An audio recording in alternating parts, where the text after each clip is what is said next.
Hey, what's up, everyone? This is SnackBox. Happy Friday, guys. So, we have a crazy summon boost at the moment paired with the summon rush for the fusion. So, I'm gonna, open charts for the summon rush anyway. But the progressive chance event is very, very crazy. A lot of good champions. And yeah, let's see if we can hit the progressive chance.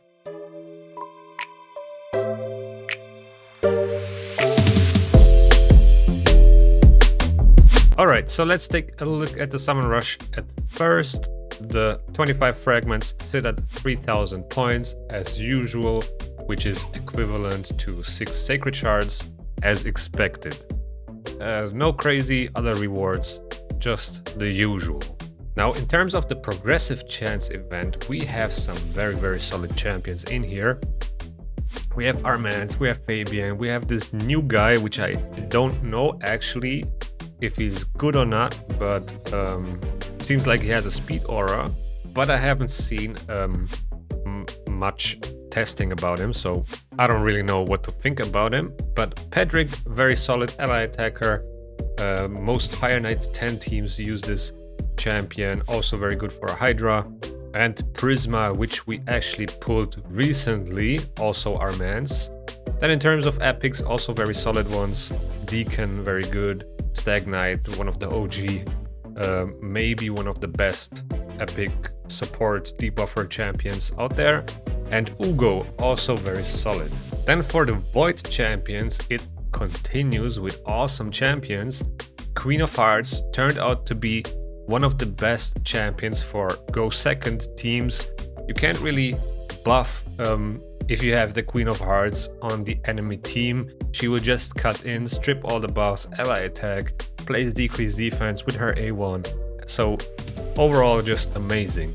Same as Odin, has this great 40% speed aura for arena for Void champions, which pairs well with the Lamassu, with the Shuzen, with the Siphi, Marius, Marichka, Taras, Narcissus. So a lot of Void champions that are in the meta for arena, and he fits right in. Also, he has this buff strip with a stun, can lock the whole team out, and his passive, everybody knows it, he can put up that blocked damage. So those two champions are very PvP orientated. One is more for Go Second teams, the other one is more for Go First teams. And then we have Senna, which is the absolute cheat code for a Chimera. If you have Senna, that is pretty much equivalent to a Trunda for Hydra. Your damage will just skyrocket because of all the turn meter fills she puts out. In terms of epics, I think the quality here is not as good as for the non-voids, but Sabita is a very good reviver if you're trying to progress. She was part of the fusion for Mad Hatter, right? So probably a lot of people do have her if they, saved up a copy or do not need her. But if you're trying to progress and you need a reviver, she's actually pretty solid. And Skytouch Shaman, I personally actually never used this champion. So we only need like 3000 points. That means we're not gonna pull a lot of shards, but I think I'm really close to the Mercy with my Void shards. So I'm gonna pull some Void shards until I hit 130 or until I hit a legendary champion. I don't know my Mercy, so if I could hit the legendary here, that would be amazing. So I know my Mercy and maybe I can hit one of these champions. So which one would I go for? That is kind of like the big question. If I would want to improve my Chimera Clash score, I would go with Senna 100%. If I want to improve my PvP performance in arena, I would go with Queen of Hearts or Odin. But I think for me, for my account, Queen of Hearts would make more sense because I don't have very crazy speed here, and in order to perform well with Odin, you kinda need to have, a good amount of speed on him. Otherwise, his whole purpose is just not coming to life. So yeah, I think for my account, Queen of Hearts would make the most sense. But I think because I really wanted an Odin and I want the Queen of Hearts, and I can't really decide which one I want to go for, even though I think the Queen of Hearts would make more sense for my account. I still want to have Odin, and I think I'm just gonna flip a coin here, and the coin will decide which champion I'm gonna go for. So the Queen of Hearts is gonna be heads, and Odin is gonna be tails, and yeah, let's see what we can get. Tails. Alright then, we're gonna go for Odin. The coin decided. Let's pick the beta here, I guess. Doesn't really matter though. And yeah. We're just gonna go one by one actually. I'm not gonna do 10 pulls in case we pull a legendary early, because as soon as I hit a legendary I will stop pulling void shards. And the reason for that is that I wanna have enough void shards, or don't wanna use more than I have to, in case there is a void guaranteed legendary event coming up, which is very likely, and I want to stay above like 130 void shards, right? Alright, but let's start with the first pull. The good thing is also that I can buy another void shard tomorrow from Tag Team Arena. And then also Doom Tower is going to reset in a couple of days. So the chance to, you know, stack up my void shards is pretty good. Alright, 3 shards in. I have absolutely no idea where my Mercy is, but I think I'm very close to hitting it. And yeah, I haven't pulled a legendary champion from void shards in a long time. So yeah, let's see.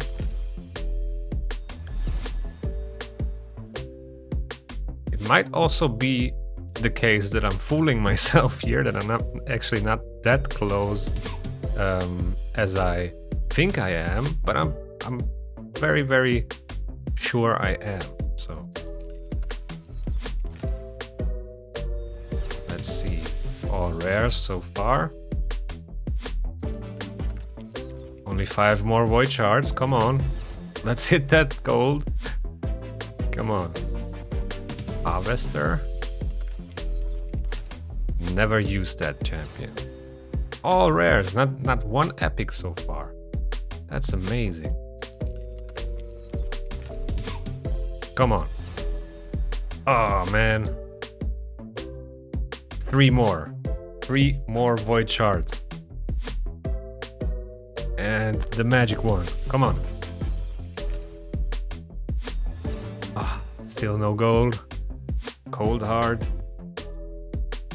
Come on. Legendary. No. Painsmith. Alright, last void shard.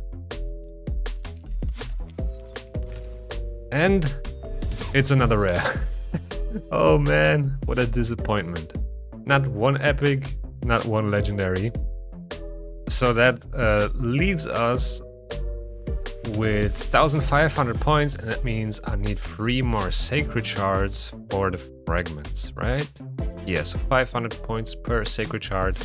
That means 3 sacred shards is what I have to pull, and I'm definitely gonna pick Armance here. Maybe I can get a +1. And I think out of these 3 I use Ugo the most. And yeah, that's what I'm gonna pick. Yeah, I think that's a good choice. So I have pulled a legendary couple sacred shards ago, and it was actually Armance, so I'm not expecting too much. I'm like 3 sacred shards in or something, or maybe 5, and that's it. So if we hit the legendary, that's pretty good. So let's see. First sacred shard. And it's an epic, and we start with Ugo. So that is cool. I can empower her. I use her actually, you know, frequently in Curse City, Hydra as well still, so that's actually pretty solid. Next one. Another epic. And it's Signy. Alright. And the last Sacred Shard. Come on. Give me one legendary at least. Another epic. Arndul.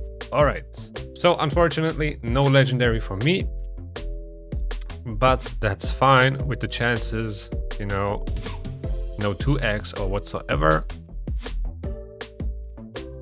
But we got the fragments and some extra energy. The 300 energy will be nice for the Sand Devil turn attack tournament, which I'm going to complete in a couple of runs. Only 1,400 more points to go for the Immortal Soulstone, so that's actually pretty good. Oh, then we have Classic Arena starting in like 15 minutes. And yeah, that's about it, I guess. Let's jump into the relic crafting tab. Maybe we can get a nice relic. Wouldn't that be awesome if we pull something nice here? So let's see. Oh, another rare. Come on. And one more. I mean, I can use those as chickens, so it's not that bad. And the last one. Another rare. Oh my day, that's very unfortunate. Wait, actually I could use these here and pair them with the Regal Masks. So let's see what we can get. And another rare. Alright, I guess I can only craft and pull rares today, so it is what it is. I'm kind of surprised I didn't pull rares from Sacred Shards. But yeah guys, that's pretty much it for this video. I hope you enjoyed. Thanks for watching, and as always, if you haven't already, subscribe to the channel if you enjoy the content. Also leave a thumbs up while you're at it. And with that being said, see you in the next video.